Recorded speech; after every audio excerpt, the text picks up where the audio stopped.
Hello everyone, welcome back to my YouTube channel. तो last video में हम लोगों ने डिस्कस किया था यहाँ पर स्टेटस बिट, जिसमें हमने डिस्कस किया था ओवरफ्लो और अनऑर्डर्ड बिट को मैंने डिस्कस किया था। यहाँ पर हमारे पास में एक और बिट है, overflow storage, exception bit for overflow storage. Basically ये दोनों बिट एक जैसे ही काम करती है, दोनों का ही काम है ओवरफ्लो के स्टेटस को बताना। ठीक है। तो पिछली वीडियो में मैं ओवरफ्लो स्टोरेज को एक्सप्लेन नहीं कर पाया था। तो इस वीडियो में हम लोग डिफरेंस भी पता करेंगे कि इन दोनों में क्या डिफरेंस है और ओवरफ्लो स्टोरेज को हम क्यों यूज़ करते हैं। तो यहाँ पर हमने जैसे कि पिछली वीडियो में मैंने डिटेल में एक्सप्लेन किया है कि इंटीजर की जो रेंज है वो -32768 से लेकर के +32767 तक होती है। यानी कि जो आपका 16 बिट का एड्रेस है वो इस वैल्यू रेंज तक को कंटेन कर सकता है। इंटीजर है इसलिए नेगेटिव पॉजिटिव दोनों वैल्यू लेगा।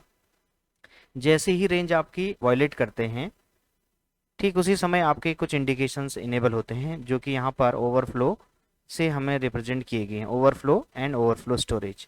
ओके। तो ओवरफ्लो का काम क्या है? ओवरफ्लो जो बिट है वो एक पर्टिकुलर ब्लॉक के साथ में कनेक्ट होती है। जैसे मैंने यहाँ पर 3 अलग अलग ब्लॉक लगाए हुए हैं, जिसमें एक मल्टीपल ब्लॉक है, देन दूसरा मल्टीपल ब्लॉक है, और देन इसके बाद हमने यहाँ पर मैंने इसके बीच में एक ओवरफ्लो बिट लगाई हुई है, और देन फोर्थ ब्लॉक के बाद मैंने फिर एक ओवरफ्लो बिट लगाई है, और फिर लास्ट में मैंने एक ओवरफ्लो स्टोरेज बिट लगाई है। दोनों में क्या अंतर है ये हम देख लेते हैं। सबसे पहले बात करते हैं ओवरफ्लो बिट की। ऑलरेडी मैं इसको पिछले वीडियो में डिस्कस कर चुका हूँ, डिटेल में आप जा करके उस वीडियो को देख सकते हैं, आई बटन पर क्लिक करके भी आप उसको देख सकते हैं। तो जो ओवरफ्लो बिट है, ओवी जो बिट है वो हमेशा किसी इंडिविजुअल ब्लॉक के साथ में काम करेगी। जैसे मैंने यहाँ पर मल्टीपल ब्लॉक लगा दिया, ठीक है। तो अगर मैं इस ब्लॉक में अगर मेरा वॉयलेट हो रहा है रेंज, तभी ये आपका ओवी बिट जो है वो इनेबल या डिसेबल होगा। यानी कि जब यहाँ पर वॉयलेशन आएगा, रेंज का वॉयलेशन आएगा, तभी आपका ओवी बिट, ओवरफ्लो बिट, यहाँ पर एक इंडिकेशन देगा कि आपका जो रिजल्ट है वो अभी अपने रेंज से वॉयलेट हो रहा है। तो मैंने यहाँ पर एक मल्टीपल ब्लॉक लिया है 16,384। अगर मैं इसको मल्टीप्लाई करता हूँ 2 से, तो 2 से मल्टीप्लाई करने पर ये कितना होगा आपका 32768 हो जाएगा। तो जैस और हमारे पास में जो रेंज है वो क्या है? हमारे पास जो रेंज है वो है 32767। जैसे मैं इसको एंटर करता हूं तो आप देखते हैं कि इससे जो नियरेस्ट जो ओबी आपने लगाया हुआ है और जो ओवरफ्लो बिट आपने लगाई हुई है वो इनेबल हो गई है। यहाँ पर अगर आप नीचे आओगे तो नीचे अगर आप देखते हो तो ये वाला ओवर आपका ऑपरेट नहीं हुआ है, लेकिन अगर आप नीचे देखोगे तो यहाँ पर ओएस आपका ऑपरेट हुआ है। ओएस बिट जो है आप नेटवर्क में कहीं भी इसको लगा सकते हो। जब भी किसी अर्थमेटिक ब्लॉक का जो रिजल्ट है वो रेंज को वॉयलेट करेगा तो स्टेटस बिट आपकी ऑपरेट हो जाएगी। ये जरूरी नहीं कि स्टेटस बिट को आपको ठीक उसी ब्लॉक के नीचे लगाना है जैसे कि हमने ओवी को लगाया हुआ है। यहाँ पर अभी देखेंगे हम लोग, मैं इसको दोबारा से कर देता हूँ within range. Now we will check this network 4। तो इसके लिए मेरे पास में जो एड्रेस है MW1416, रिजल्ट आएगा 18 पर। तो यहाँ पर हम इस वैल्यू को रखेंगे, वॉयलेट करेंगे रेंज को अगेन 384 एंड मल्टीप्लाई बाई, मैं इसको कर देता हूँ 2। यहाँ पर देखेंगे अभी एग्जैक्टली आपका ओवी, ये वाला जो ओवी है ये आपका एक्टिवेट हो गया है। यानी कि जो ओवी है इस टाइम पर नेटवर्क 5 में, वो नेटवर्क 4 के जस्ट नेक्स्ट पोजीशन पर लगा हुआ, नेक्स्ट नेटवर्क में कनेक्टेड है। तो ये जो ओवी है हमेशा अपने से पहले वाले अर्थमेटिक ब्लॉक के रिजल्ट के स्टेटस को रीड करेगा और उसके अकॉर्डिंग ये वर्क करेगा।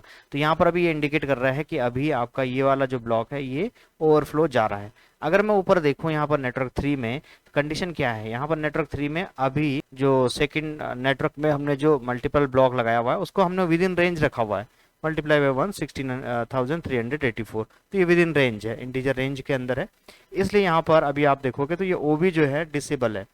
ठीक है।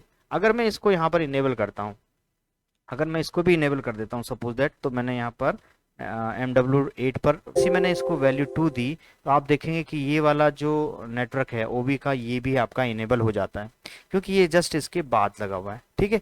लेकिन अगर मैं क्या करता हूँ, देखो मैं एक चीज़ और यहाँ पर करता हूँ, मैं अगर इन सबको फिलहाल में विद इन रेंज कर देता हूँ सभी को, आप देखेंगे कि सभी ओबीज आपके डिसेबल हो जाएंगे। ये वाला ओबी भी आपका डिसेबल हो गया, ओएस भी आपका डिसेबल हो चुका है, क्योंकि अभी इस टाइम पर कोई भी जो ब्लॉक है उसका रिजल्ट का स्टेटस अभी बियॉन्ड द रेंज आपका नहीं जा रहा है।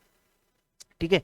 तो हमें अब क्या करना है, सबसे फर्स्ट नेटवर्क में जो मेरा मल्टीपल ब्लॉक है उसको मैं ले लेता हूँ और यहाँ पर मैंने एक वैल्यू तो इंटर करी है, सेकंड वैल्यू मैं 2 यहाँ पर एंटर कर देता हूँ। और अब हम इसको चेक करेंगे कि इस वाले ब्लॉक के साथ में मैंने कोई भी ओबी ब्लॉक नहीं लगाया हुआ। यहाँ पर इसके बाद देखेंगे तो डायरेक्टली मैंने दूसरा मल्टीपल ब्लॉक लगाया हुआ, यहाँ पर मैंने किसी भी ओवरफ्लो ब्लॉक को कनेक्ट नहीं किया हुआ है।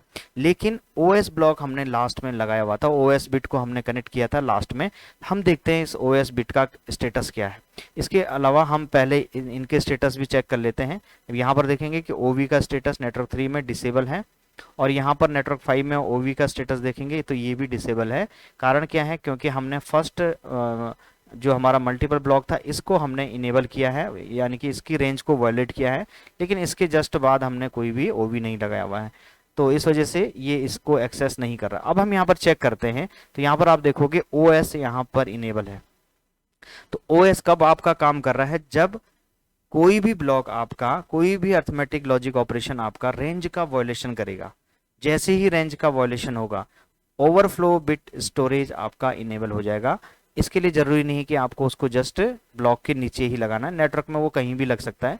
जैसे ही इंडिकेशन आया तुरंत ही वो ओवरफ्लो स्टोरेज हो जाएगा। अगर पर्टिकुलर ब्लॉक को चेक करना हो तो इस तरीके से आप लगा सकते हो, ओवी को जस्ट ब्लॉक के नीचे आपको लगाना है, ताकि सीक्वेंस में यानी कि स्कैन साइकिल में पहले नेटवर्क 4 स्कैन हो और फिर नेटवर्क 5 स्कैन हो। लेकिन ओएस के साथ में ये कंडीशन बाउंडेड नहीं है। ओएस को आप कभी भी किसी भी नेटवर्क में लगा सकते हैं जब भी कोई भी ब्लॉक आपका ओवरफ्लो होगा। इवन यहाँ पर आप देखेंगे कि मैं इसको अभी विद इन रेंज कर देता हूँ तो ओएस की स्टेज देखिए आप, अभी डिसेबल है। मैं दूसरा वाला ब्लॉक अभी क्या कर रहा हूँ, आउट ऑफ रेंज कर रहा हूं, तो आप देखेंगे कि अभी भी आपका ओएस जो है वो ट्रिगर हुआ है। तो अभी यहाँ पर आप देखेंगे तो नेटवर्क 2 में जो लगा हुआ ब्लॉक है ये मैंने अभी क्या कर दिया है, रेंज वायलेशन कर दिया है इसका।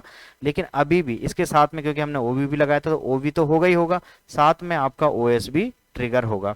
इसके साथ में मैं अभी यहाँ पर आपको थर्ड ब्लॉक में भी करके दिखा देता हूँ। तो लास्ट ब्लॉक हमारा थर्ड ब्लॉक है, तो क्योंकि थर्ड के साथ में ये वाला ओबी भी लगा है तो ये तो होगा ही होगा, साथ में ये वाला ओएस भी आपका रहेगा, ये भी इनेबल होगा। तो ये दोनों ही बिट आपके क्या है, इंडिकेट करते हैं कि आपका जो रिजल्ट ऑफ लॉजिकल ऑपरेशन या जो अर्थमेटिक ऑपरेशन है उसका जो स्टेटस है, उसका रिजल्ट का स्टेटस को इंडिकेट करते हैं ये दोनों ही बिट।